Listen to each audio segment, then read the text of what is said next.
Hello everyone, thanks for joining me this afternoon. Today is the 4th of March and it's time to get started prepping the X738 for summertime use. We actually had about 4 inches of snow yesterday, but it's all melted off and probably by the end of the month, snow will be few and far between if it's not non-existent. So one of the things is getting the deck back on the tractor. And I noticed that after I cleaned it up last fall and put it here in my shed, I didn't really pay much attention to the condition of the blades. Now, as you can tell on this one here, the black part, the frame inside here is the mulch kit. I mulch my grass 100% of the time. I don't ever side discharge, so I need the mulch kit and I need the mulch blades. Now there is a difference. There are two different blades for the high capacity deck, which is what this is. There's the mulch blade and then there's the standard blade. These are the mulch blades, at least I believe that they are. There is a separate number for the mulch blades, and so they're supposed to create a little bit additional lift as it sucks air up into the deck and keeps the grass turning in these baffles to chop it up more finely and allow it to be shredded before dropping back down into your yard as you go over it. Now, the issue that I have is it looks like while working on a few of my rental properties that I have hit either rock or concrete or some kind of metal post or something, and I've got some damage to some of these blades. And so I'm going to take them off. I'm going to take them to my local John Deere dealer tomorrow, and they closed about 10 minutes ago. So I'm going to take them down to the dealer. I'm going to find out if they can be sharpened and balanced properly, and if so, I'll do that. If not, I'll replace the blades. Each blade's about $18. Not expensive, but it is a little bit annoying considering that this only has, I don't know, about 10 hours of use on it from last summer. I don't have a lot of yard that I have to mow and maintain, but it's unacceptable to me to have blades that are torn up on the cutting edges, because all that's going to do is rip the grass as it cuts it rather than cut the grass. And that introduces all kinds of problems to your yard. You can have issues with the grass getting diseased and having other problems, staying green. They'll dry out really quickly up on the tips of the grass, and it doesn't cut very straight and doesn't mulch very good. So I'm gonna pull these off, and all that is needed, all that's needed to take these off is going to be impact wrench with a 3/4 inch socket, and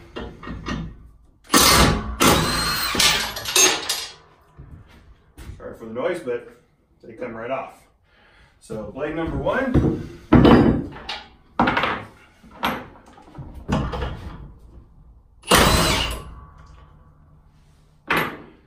blade number 2,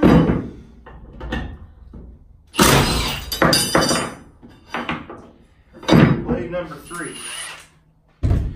Now, just so you can get an idea of the condition of these, notice that the blade area here obviously is quite jagged, and I mean, you can tell how thick these blades are. I mean, it is really quite impressive how thick they are. They are a heavy-duty blade, but just being hit by rocks or metal or something has caused them to fold up on the edges and not give me a good clean cutting edge. This one here, similar. You've got a scarred up edge on both sides. Looks like it's been chewed up. The middle blade was by far the worst, and the top blade actually is really pretty good. I mean, you can see from the top blade here, nice straight line. There's just a few nicks in it. This blade certainly can be cleaned up and sharpened without any issues, and so more than likely I'll be able to reuse this blade, and I think I'll be able to reuse the others as well. Now, going back on, it doesn't matter which direction, I should say, it doesn't matter which location you put each blade, as long as they aren't turned upside down. They have to be facing the right side up so that they can suck the air up and not push the air down. So I'll get to my Stouts dealer and see what we can do. We'll go from there. Welcome back through the magic of film. It is now 24 hours later. had a chance to go to my John Deere dealer, and unfortunately 2 of the 3 blades that I removed from this deck yesterday are not salvageable. They say they have to take off too much material in order for them to sharpen them, in which case it would alter the airflow and not work the way that it's supposed to. So I did pick up a new set of blades, and in order to put these on, it's pretty simple. So on one side of the blade, there's going to be a part number, and then there's going, let's see, and then a John Deere number. But the actual part number right here is what we're concerned about.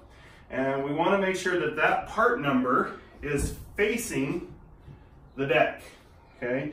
Because if you try to put it on the other way, you're not going to get a whole lot of cutting of the grass, and you'll know whether or not, as I mentioned earlier in the video, the blade has to pull the air or force the air up into the deck as it's cutting. And you'll know that you have this on correctly when you look at the curvature of this blade. It's going to curve and go up towards the deck, so that when it's spinning, it's forcing the air up just like any kind of fan. So we get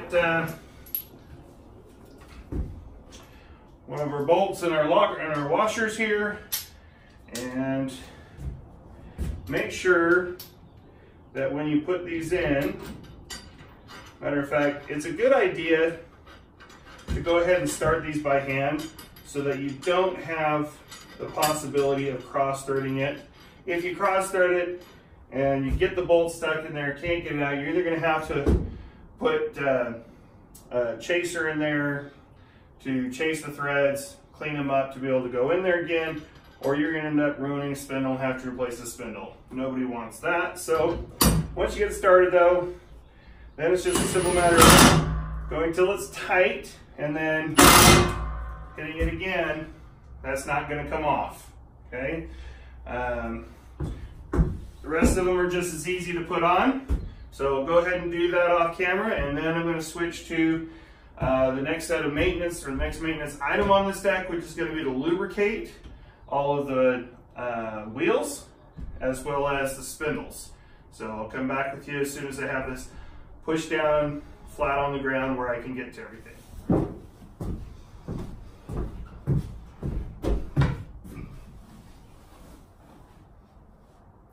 Okay, so there are several places that need maintenance and attention on the deck. You're going to need a grease gun, and recommended, I'm actually using John Deere grease. So you can use whatever type of grease that you want, but there are 3 places here on top of the deck that will need to be greased, and then each caster wheel on all 4 corners has a Zerk fitting. Those will need to be greased as well.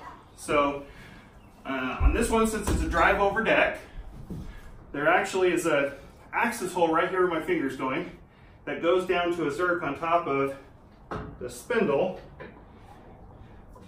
And you're going to put your grease gun down in there. Once it's on there tight, start pumping.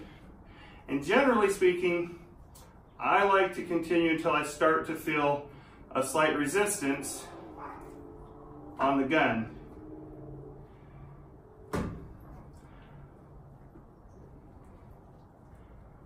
Looks like I'm up to 15 pumps, and right there, that's where I'm feeling resistance. So that's where I'm going to stop.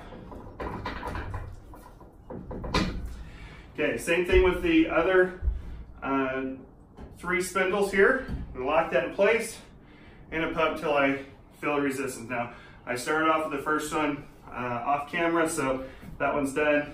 And I'll do this one.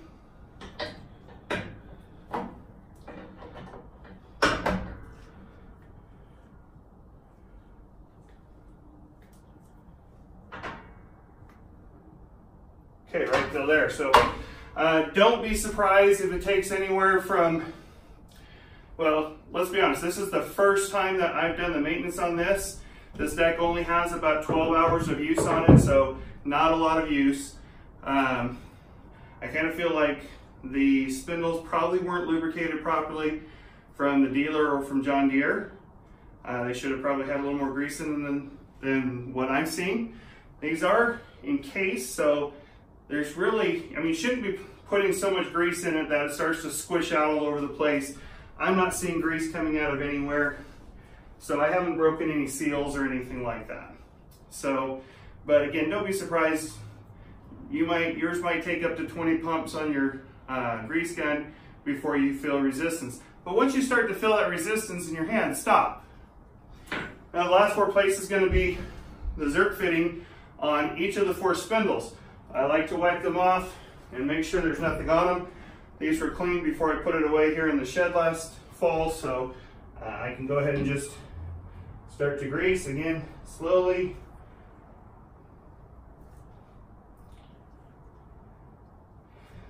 Now there's no real seals on these wheels, and so you really don't have to put a ton of grease in them.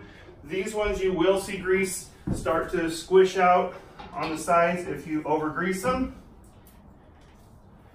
So it's best to pay attention, otherwise you're just wasting grease. You'll end up with it all over the place. Okay, we'll hit the other 2 wheels on this side.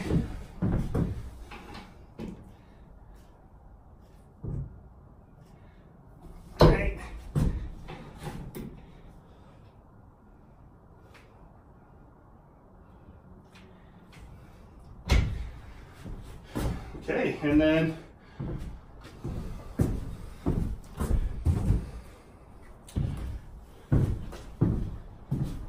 I like to go back and wipe any excess grease off the Zerk fittings. You have to get all of it off. A little bit of grease actually helps to keep them from rusting, but a lot of extra grease on it and you're going to end up with dirt sticking to them, and going to make it harder to clean and get grease the next time. And you certainly don't want to force dirt down inside the Zerk. The last thing on maintenance for this deck, now that we've replaced the blades, lubricated everything, is going to be to check this gearbox to make sure it has enough gear oil in it so we don't run out or run it dry during the mowing season. So looks like it's a 5/16 Allen wrench. Now you can see the side of the gearbox. This is going to be your fill port right here. This is where you're going to check the level. So we're going to take it out. I've never had this apart since I've owned it. Probably wise before you take it out to have a rag, an old t-shirt or something in place to catch any oil that may drip out of there in case they overfilled it. But you should see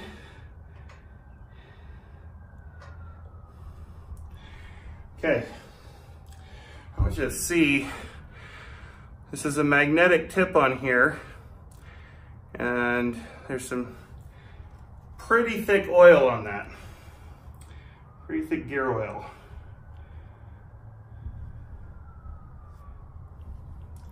Make sure that you wipe that off. Okay, after getting a flashlight and looking in, I can actually see the oil is just below the threaded area here in the port. So it's literally right here. So when I reach my pinky all the way in and touch it, I end up with a little bit of oil on the end of my finger, which is what I'm looking for. Okay, so we're putting the filler plug back in. Got to fight the magnet a little bit to get it lined up in the hole correctly. There's already some thread sealant on this, so I shouldn't have to worry about leaks or anything. This doesn't have to be super tight, but you definitely want it snug. You don't want to lose any of that gear lube in it, and that's enough. Once the plug is back into place and snug, not overly tight, but snug into place, that completes the maintenance on this deck. So you want to take care of these. You want to make sure that they're going to give you many years of service, making sure that you have lubricated everything properly before each season is going to be key to a long life on this type of mower deck. Please feel free to leave a comment or ask questions below, and I hope you have a great day.